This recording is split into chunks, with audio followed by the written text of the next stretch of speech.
আসসালামু আলাইকুম। সংবাদে আপনাদের সবাইকে স্বাগত। সংবাদ শিরোনাম। আওয়ামী লীগের ধ্বংস করা দেশ পুনর্নির্মাণে কাজ করবে বিএনপি। লন্ডনে তারেক রহমান, স্বপ্ন নয়, দেশের উন্নয়নে বাস্তবায়ন করা হবে 31 দফা। স্বৈরাচার পতনের 2.5 বছর আগে বাংলাদেশের মানুষের সামনে আমরা 31 দফা সংস্কার কর্মসূচি উপস্থাপন করেছিলাম। বহুল প্রত্যাশিত একটি নির্বাচন, যে নির্বাচনে মানুষ নিজে ঘর থেকে বেরিয়ে নিরাপদে যাবে, স্বাচ্ছন্দ্যে ভোট দিবে তার ইচ্ছা মতো। সারা দেশে মনোনয়নপত্র বিতরণ চললেও জমে ওঠেনি ফর্ম সংগ্রহ। এখনো বড় দলের প্রার্থীরা না যাওয়ায় অনেকটা অলস সময় কাটাচ্ছেন কর্মকর্তারা। বিদেশে জনশক্তি রপ্তানিতে বড় বাধা দালালদের প্রতারণা। আন্তর্জাতিক অভিবাসী দিবসে প্রধান উপদেষ্টা। বিদেশগামীদের রক্ষায় কাজ করছে সরকার। পুরো জগৎটাই হলো দালাল বেষ্টিত জগৎ। কে কার থেকে কি কারণে টাকা নিচ্ছে বোঝা মুশকিল। সরকার অনেক দূরে এটার থেকে, ভেতরে ঢোকার ক্ষমতা সরকারের নাই, এখনো হয়নি, আশা করি একদিন হবে। সাবেক সেনা কর্মকর্তা জিয়াউল আহসানের বিরুদ্ধে ট্রাইব্যুনালে অভিযোগ দাখিল।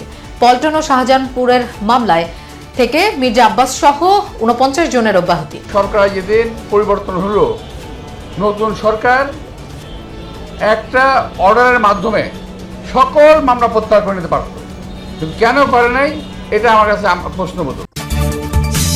নির্বাচনে খেলাপিদের অংশগ্রহণ ঠেকাতে তৎপর কেন্দ্রীয় ব্যাংক। তথ্য হালনাগাদের নির্দেশ, ঋণ নিয়মিত করতে যোগাযোগ করছেন অনেকে। সিআইবিতে গ্রাহকদের হালনাগাদ তথ্য দিয়ে যেন সঠিকভাবে ইনপুট দেওয়া হয়, সেই ব্যাপারে আমরা কার্যকরী ব্যবস্থা নিচ্ছি। বাংলাদেশ ব্যাংকের যে সমস্ত গাইডেন্সগুলো আছে আমরা সেগুলির মোতাবেক কাজ করছি, এবং অবশ্যই আমরাও চাই না খেলাপি গ্রাহকরা নির্বাচনে অংশগ্রহণ করুন। দেশে ফেরার আগে দীর্ঘ প্রায় 2 দশকের ছায়া সঙ্গী হয়ে থাকা লন্ডন বিএনপির নেতাকর্মীদের কাছ থেকে বিদায় নিয়েছেন ভারপ্রাপ্ত চেয়ারম্যান তারেক রহমান। দেশের ভাবমূর্তির কথা চিন্তা করে 25 ডিসেম্বর হিথ্রো বিমানবন্দরে নেতাকর্মীদের ভিড় না করার অনুরোধ করেন তিনি। এ সময় দীর্ঘদিন পাশে থাকায় যুক্তরাজ্যের বাংলাদেশ কমিউনিটির প্রতি কৃতজ্ঞতা জানান বিএনপির এই শীর্ষ নেতা। সংবর্ধনা অনুষ্ঠানে তুলে ধরেন আগামীর বাংলাদেশ নিয়ে তার পরিকল্পনা। বলেন, এবারে নির্বাচন সহজ নয়। আপনাদের সাথে আমি 18 বছর ছিলাম, বিভিন্ন সময়ে বিভিন্ন অনুষ্ঠানে অনেক মানুষের সাথে দেখা হয়েছে, আপনাদের সাথে বহু স্মৃতি আমার রয়ে গিয়েছে। বিজয় দিবস উপলক্ষে যুক্তরাজ্য বিএনপির আয়োজনে লন্ডনের সিটি প্যাভিলিয়নে এই আলোচনা সভার আয়োজন হলেও তার রূপ নেয় তারেক রহমানের বিদায়ী সংবর্ধনায়। বিলেতের রাজনৈতিক সহকর্মীরা প্রায় 1.5 দশকের স্মৃতি রোমন্থন করেন, তৈরি হয় আবেগঘন পরিবেশ। অনুষ্ঠানে তারেক রহমানও কৃতজ্ঞ চিত্তে স্মরণ করেন যুক্তরাজ্য বিএনপির নেতাকর্মী ও বাংলাদেশ কমিউনিটির অবিরাম সমর্থনের কথা।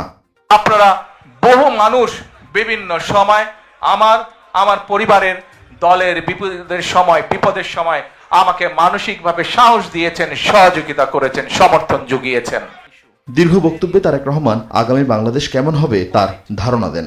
4 কোটি পরিবারের জন্য ফ্যামিলি কার্ড, সহজ শর্তে কৃষি উপকরণের জন্য ফার্মার্স কার্ড, শিক্ষা, স্বাস্থ্য, খেলাধুলা নিয়ে বিএনপির পরিকল্পনা জানান।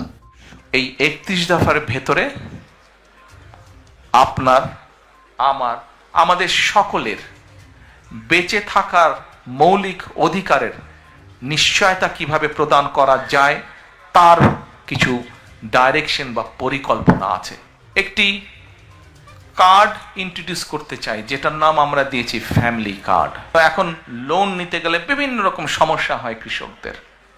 তার কাছে যখন ওই কার্ডটা থাকবে, সেই ব্যাংকে যাবে, দেওয়ার সাথে সাথে ডিটেল তার সবকিছু চলে আসবে। সব জল্পনা কল্পনার অবসান ঘটিয়ে 25 ডিসেম্বর বাংলাদেশে ফেরার কথা জানান বিএনপির ভারপ্রাপ্ত চেয়ারম্যান। 25 তারিখে ইনশাআল্লাহ আপনাদের দয়া, আল্লাহর রহমতে আমি দেশে ফিরে যাব। কিন্তু এখানে উপস্থিত, এই ঘরে উপস্থিত প্রত্যেকটি মানুষের কাছে আমার অনুরোধ, দয়া করে কেউ আপনারা এয়ারপোর্টে সেদিন যাবেন না। 2008 সালের 11 সেপ্টেম্বর চিকিৎসার জন্য সপরিবারে লন্ডনে যান তারেক রহমান।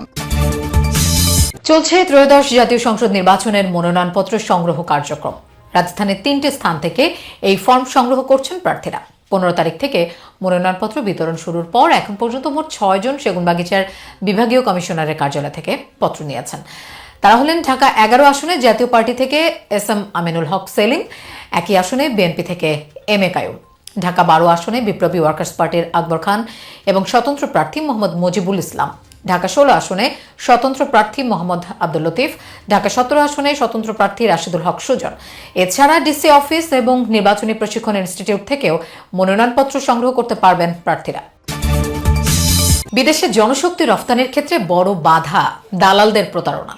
তাদের হাত থেকে বিদেশগামীদের রক্ষা করতে হবে, এই মন্তব্য করেছেন প্রধান উপদেষ্টা ডক্টর মোহাম্মদ ইউনূস সকালে ওসমানী স্মৃতি মিলনায়তনে আন্তর্জাতিক অভিবাসী এবং জাতীয় প্রবাসী দিবসের অনুষ্ঠানে সব কথা বলেন তিনি বলেন, দালালের প্রভাব থেকে বের হওয়ার কোনো উপায় নেই। এই প্রতারণার জাল থেকে না বেরোনো পর্যন্ত কিছু হবে না বলেও প্রধান উপদেষ্টা হতাশা প্রকাশ করেন। এ সময় তিনি আরো বলেন, পুরো জগৎটাই দালাল বেষ্টিত, সরকারের থেকে অনেক দূরে। জানান, এই চক্রের ভেতরে ঢোকার ক্ষমতা নেই। আরও জানান, মধ্যপ্রাচ্য থেকে শুরু করে একাধিক দেশের অভিযোগ, বাংলাদেশ থেকে যাওয়া অভিবাসন প্রার্থীদের কাগজপত্র বৈধ নয়, সবই ভুয়া। এ কারণে বিশ্বের অনেক দেশ বাংলাদেশ থেকে শ্রমশক্তি নেওয়া বন্ধ রেখেছে বলেও জানান তিনি। ওই যে শব্দটা ম্যাজিক ওয়ার্ড যেটা উল্লেখ করুন, দালাল, এই দালাল থেকে সবকিছু উৎপত্তি হচ্ছে। সে কাগজপত্র সহিত তার কাঠানাতেই তৈরি হয় এগুলো সবকিছু। দেশের সঙ্গে তার কোনো সম্পর্ক নেই।